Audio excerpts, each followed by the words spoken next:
Hello, my name is Willie Lindsay. Today, I will present a staff-focused organizational development presentation to address Springfield General Hospital's approach to overcome the effects of medication mistakes. It is important to note that corporate headquarters represented a strategic level version of this presentation as well. The agenda is as presented.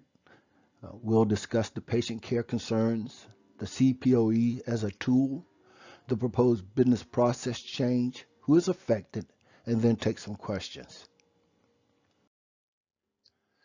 Medication mistakes account for more than 770,000 degraded patient outcomes, to include death, in U.S. hospitals annually. This degradation drives up the cost of doing healthcare business by billions yearly. Why? Handwriting identification.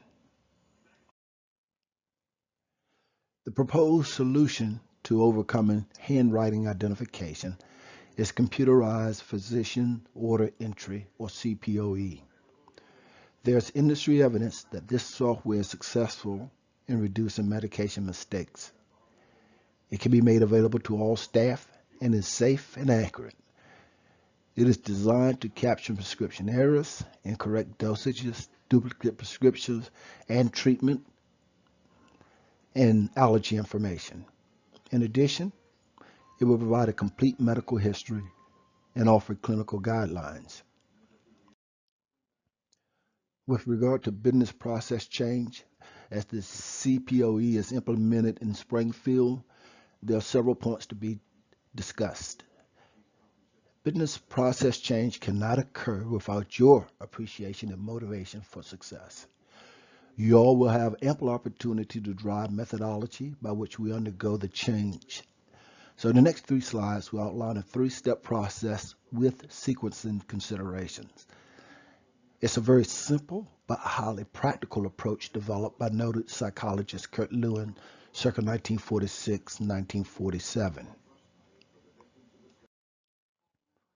The first step is to unfreeze or make the status quo unacceptable.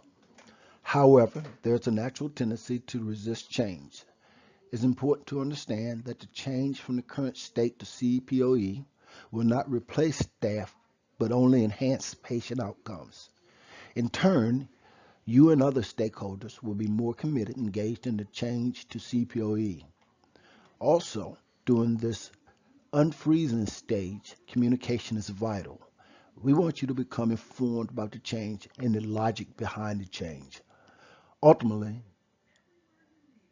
we want you to remember that the status quo or the current level of acceptability pose a major threat to our customer, the patient.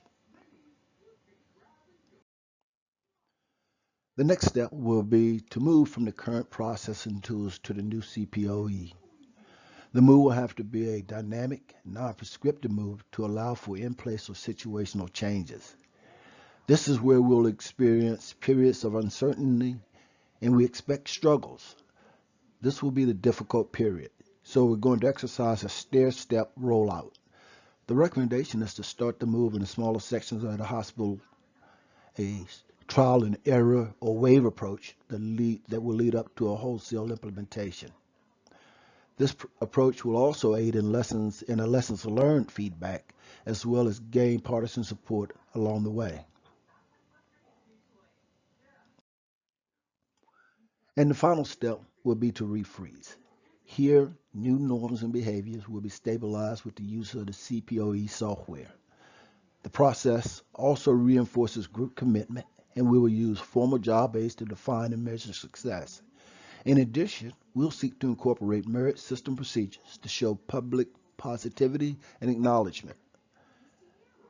Our goal is to ensure we do not revert back to old ways of thinking and behaviors.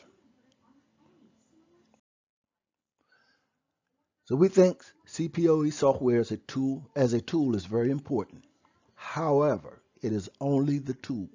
You will make the use of the tool successful for the patient outcome. The stakeholders are as depicted on the slide. There are others that are necessary for complete success. Today, I focused on you, the staff, as you are the front line of utilization. We all want what's best for our ultimate customer, again, the patient. So I'll stop here and take any questions you may have at this time.